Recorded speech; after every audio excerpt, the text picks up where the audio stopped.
Assalamualaikum warahmatullahi wabarakatuh. Selamat pagi. Di sini kami dari kelompok 2A akan mempresentasikan hasil kerja kelompok kami dalam mata kuliah teknologi keramik mengenai sifat termal. Sebelumnya izin memperkenalkan diri, nama saya Dewi Indah Astuti dengan nomor NPM akhir 04. Kemudian rekan saya. Saya Nadira Alpadin dengan NPM 221063123011. Saya Rizky Iqbal Nugraha dengan NPM akhir 013. Saya Adam Aidil dengan NPM akhir 018. Selanjutnya, pembahasan materi pertama akan dijelaskan oleh Rizky Iqbal. Baik, terima kasih kepada rekan saya Dewi. Oke, izinkan saya untuk menjelaskan materi bagian pertama. Di bagian pertama yaitu terdapat material dan bahan untuk aplikasinya sebagai insulator thermal. Yaitu ada bahan alumina dengan rumus kimianya Al2O3 dan zirconia ZrO2. Untuk alumina sendiri itu sebagai bahan untuk pembuatan tarung industri, dan untuk zirconia itu untuk pembuatan reaktor nuklir. Boleh dilanjut slide-nya.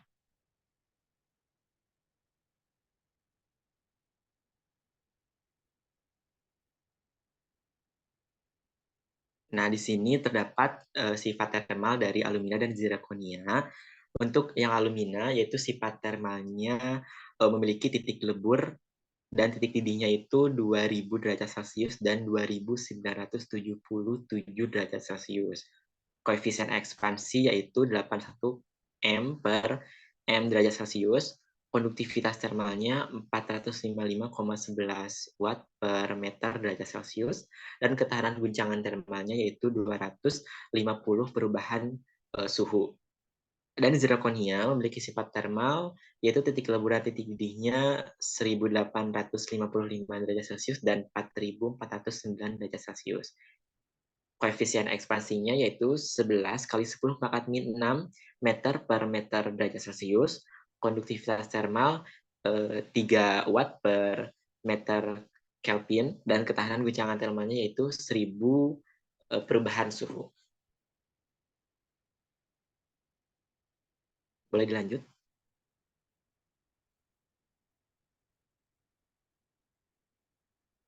Nah, di sini terdapat dua pengaplikasian, yaitu yang pertama tanur industri yang bahannya yaitu alumina.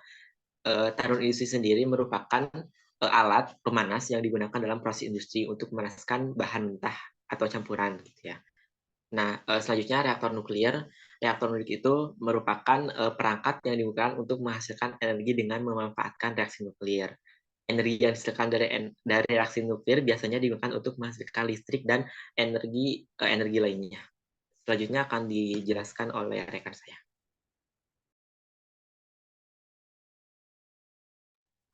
Baik, slide selanjutnya itu ada pembahasan mengenai uji alumina atau Al2O3. Yang pertama yaitu ada pengujian titik lebur itu dengan menggunakan wadah iridium di dalam tungku induksi. Kemudian ada pengujian koefisien ekspansi menggunakan metode difraksi celah tunggal menggunakan penggaris untuk mengukur perubahan panjang. Lalu ada pengujian pada konduktivitas termal menggunakan metode kawat panas non-stasioner dalam kisaran dari suhu liquid hingga 1873 Kelvin.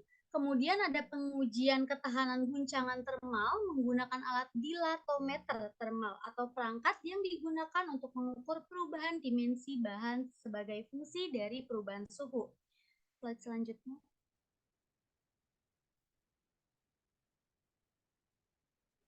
Baik, di sini ada untuk uji pada zirconia atau ZrO2.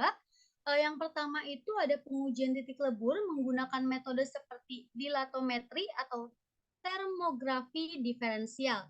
Yang kedua ada pengujian koefisien ekspansi menggunakan bahan referensi yang koefisien ekspansinya sudah diketahui, seperti blok alumina atau dengan metode dilatometri yang memonitor perubahan dimensi ZrO2 dengan perubahan suhu. Lalu ada pengujian konduktivitas termal menggunakan metode laser flash atau dengan pengukuran langsung menggunakan alat konduktivitas termal.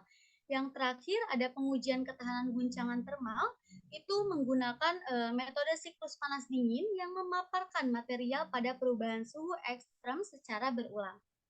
Selanjutnya,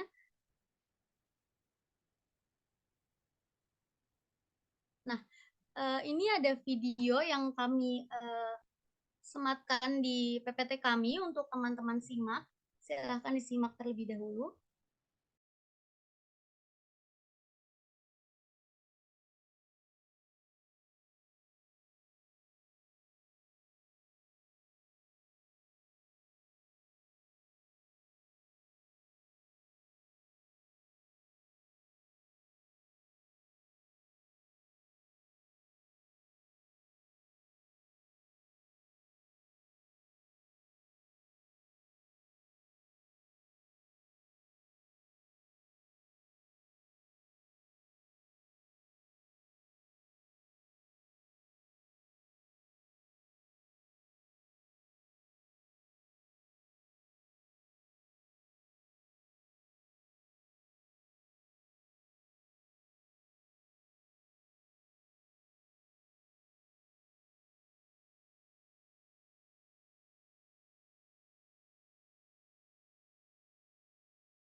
Menjadi hambatannya, seperti biaya operasi yang relatif besar, investasi biaya beban yang cukup tinggi, energi listrik yang digunakan sangat besar sehingga tingkat bahayanya pun juga tinggi, serta biaya perawatan yang bisa dikatakan cukup besar. Bagaimana? Sudah paham kan alasan-alasan mengapa memilih tanur induksi untuk proses pengecoran logam?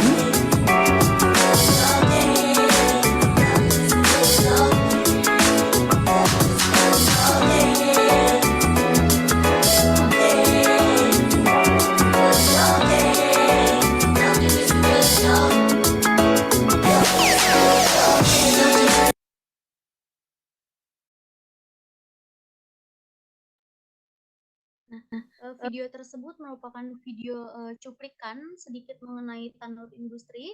Slide selanjutnya akan dijelaskan oleh rekan saya. Silakan. Baik, selanjutnya itu bagian yang kedua itu konduktor thermal yang bahannya silikon karbida, SiC, penggunaannya itu heat exchanger. Selanjutnya. Nah, untuk sifat thermal silikon karbida sendiri yaitu titik leburnya 2830 derajat Celcius, koefisien ekspansi termal linear rendah sehingga mendukung suhu tinggi dengan ekspansi rendah. Konduktivitas termalnya yaitu 1000 derajat Celcius, ketahanan guncangan termal memiliki perubahan suhu yang cepat, densitasnya itu sekitar 3,16 gram per cm kubik pada struktur heksagonal. Kekerasannya sangat keras dengan nilai 9 hingga 10 pada skala Mohs.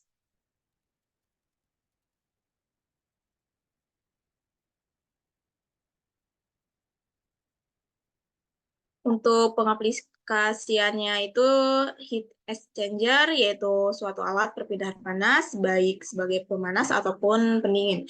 Penukar panas dirancang supaya perpindahan panas antar fluida dapat berlangsung secara efisien.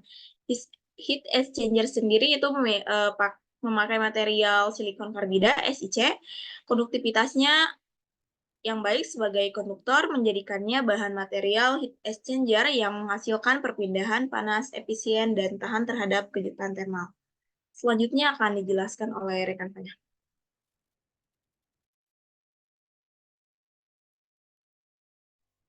Selanjutnya, di sini ada cara pengujian silikon karbida. Cara uji silikon karbidanya itu menggunakan laser flash thermal conductivity method dengan alatnya yaitu flash line 5000 thermal diffusivity system dari Undercorp Amerika Serikat.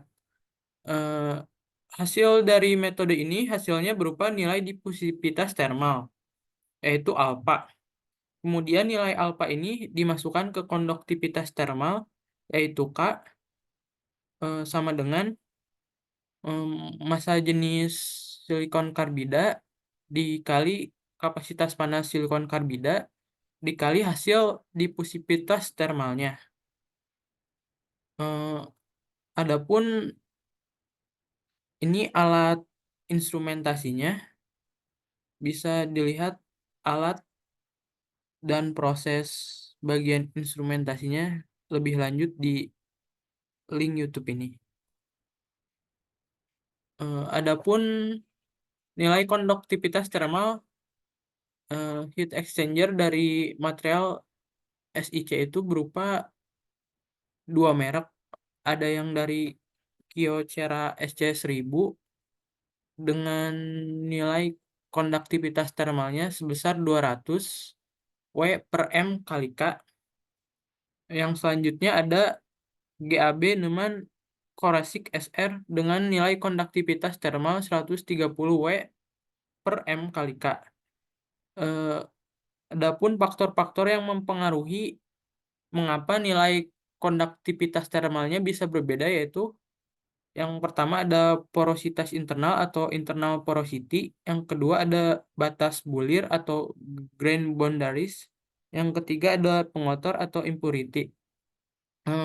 Ketiga faktor-faktor ini merupakan faktor yang menghambat laju perpindahan panas, atau faktor-faktor ini bisa menurunkan nilai konduktivitas thermalnya.